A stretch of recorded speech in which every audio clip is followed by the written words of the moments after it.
ഇപ്പോൾ ശ്രീ കെ സി വേണുഗോപാൽ നമുക്കുമുണ്ട്. ശ്രീ കെ സി വേണുഗോപാൽ, ഇപ്പോൾ കത്രിക മറന്നു വെച്ചു, ഇപ്പോൾ പുസ്തകം മറന്നു വെച്ചു, കുട്ടി വീട്ടിൽ വന്ന് പിറ്റേ ദിവസം പുസ്തകം എടുത്തു എന്ന നിലയിൽ പോലും അത്ര നിസ്സാരമെന്ന് തോന്നിപ്പിക്കുന്ന തരത്തിലാണ് ഇപ്പോൾ ഹർഷിനിയുടെ അനുഭവം. നമുക്കറിയാം എത്ര സമരം ചെയ്താണ്, അവർക്ക് നീതി ലഭിച്ചിട്ടില്ല, ആരോഗ്യമന്ത്രി നീതി ഉറപ്പാക്കിയതാണ്. ഇപ്പോഴത്തെ ആലപ്പുഴയിലാണ്, താങ്കളുടെ ലോക്സഭാ കോൺസ്റ്റിറ്റ്യൂൻസിയുടെ ഭാഗമായിട്ടുള്ള വളരെ പ്രധാനപ്പെട്ട ആതുരാലയത്തിലാണ് ഇങ്ങനെയൊരു സംഭവം ഉണ്ടായത്. ഇക്കാര്യത്തെക്കുറിച്ച് താങ്കളുടെ അറിവെന്താണ്? ഈ സംഭവത്തിലുള്ള താങ്കളുടെ പ്രതികരണം എന്താണ്? അങ്ങനെയൊക്കെ ഷോക്കിംഗ് ആണ്. ഞാൻ ഈ വാർത്ത കണ്ട ഉടനെ ഞാൻ അവരെ ഉഷയെ വിളിച്ചു, സഹോദരി വിളിച്ചവരോട് സംസാരിക്കേണ്ട. അവർ പൊട്ടിക്കരയാണ്. കാരണം കഴിഞ്ഞ 5 വർഷമായിട്ട് ഒരു കത്രിക വയറ്റിൽ കൊണ്ട് നടക്കുന്ന ഒരു അവസ്ഥ ഉണ്ടാവുക. നമ്മുടെ ഒരു സർക്കാർ മെഡിക്കൽ കോളേജിൽ പോയി ശസ്ത്രക്രിയ നടത്തിയാൽ ഇത്ര ലാഘവത്തോടെയാണ് ശസ്ത്രക്രിയ നടക്കുന്നതല്ലേ? ആ സാധനം അവിടെ വെച്ച് മറന്നുപോകുന്നു. താങ്കളിപ്പോ സൂചിപ്പിച്ചതുപോലെ എത്ര ലൈറ്റായിട്ടാണ്. ഇന്നലെ അവർ കണ്ടുപിടിച്ചിട്ട് പോലും അവര് അതിനെ ഗൗരവതരമായി ആശുപത്രി കണ്ടില്ല എന്നല്ലേ അവരെ തിരിച്ചയച്ചത്. തിരിച്ചയക്കാൻ പാടുണ്ടോ? അവരക്കാര്യത്തിൽ വളരെ ഗൗരവതരമായ സമീപനം സ്വീകരിക്കുകയല്ലായിരുന്നു വേണ്ടത്. ഇത് കോഴിക്കോട് സൂചിപ്പിച്ച ഹർഷിനെ സൂചിപ്പിച്ചതുപോലെ ഇതും അതുപോലെ ഒരു വളരെയേറെ സങ്കടകരമായ കേസല്ലേ. 5 വർഷം ആ സഹോദരി ഇത് കൊണ്ടു നടക്കുക, എന്നിട്ട് സർക്കാരിന്റെ ഭാഗത്തു നിന്ന് കാര്യമായിട്ടുള്ള നടപടി ഉണ്ടാകാതിരിക്കുക. ഇന്നിപ്പോ കണ്ടുപിടിച്ചിട്ടും അതിനെ ലാഘവത്തോടെ കാണുക. കണ്ടുപിടിച്ചിട്ടും ലാഘവത്തോടുകൂടി കണ്ടു. അക്കാര്യത്തിൽ താങ്കൾ കൂട്ടിച്ചേർക്കാൻ കഴിയുന്ന മറ്റു വിവരങ്ങൾ എന്താണ്?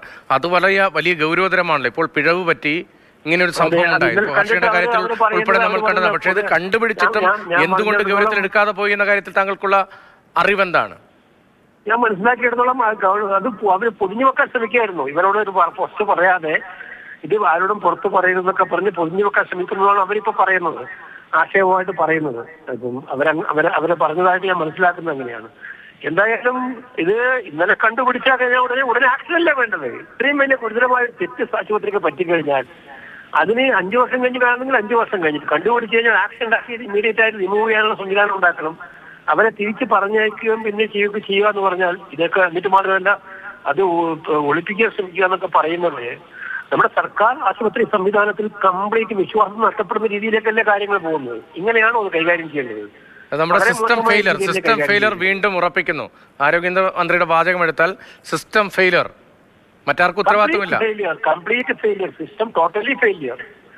അതിന് ഏറ്റവും വലിയ ഒരു ഡെമോൺസ്ട്രേഷനാണ് ഇപ്പൊ ആലപ്പുഴ മെഡിക്കൽ കോളേജിൽ ഉണ്ടായിരിക്കുന്ന സംഭവം. ആ പാവപ്പെട്ട ഒരു തൊഴിലുറപ്പ് തൊഴിലാളിയാണ്, വളരെ പാവപ്പെട്ട സ്ത്രീയാണ്.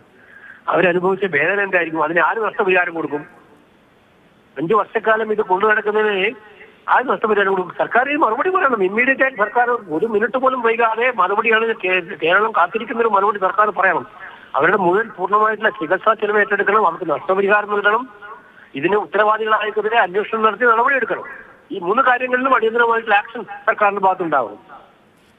അങ്ങനെ ഉണ്ടാകുമെന്ന് നമുക്ക് പ്രതീക്ഷിക്കാം. പക്ഷേ ഈ ഹർഷിയുടെ കാര്യത്തിലൊക്കെ ഉറപ്പ് ആരോഗ്യമന്ത്രി നേരിട്ട് നൽകിയതാണ്. ആരോഗ്യമന്ത്രി സമരപ്പന്തലിൽ സന്ദർശിച്ചാണ്. സർക്കാർ ഹർഷിനയ്ക്കൊപ്പം എന്ന് പറഞ്ഞാണ്. പക്ഷേ കോഴിക്കോട് എത്ര തവണ അവർക്ക് സമരം ഇരിക്കേണ്ടി വന്നു? സെക്രട്ടറിയേറ്റിന് മുമ്പിൽ എത്ര ദിവസം സമരം ഇരിക്കേണ്ടി വന്നു?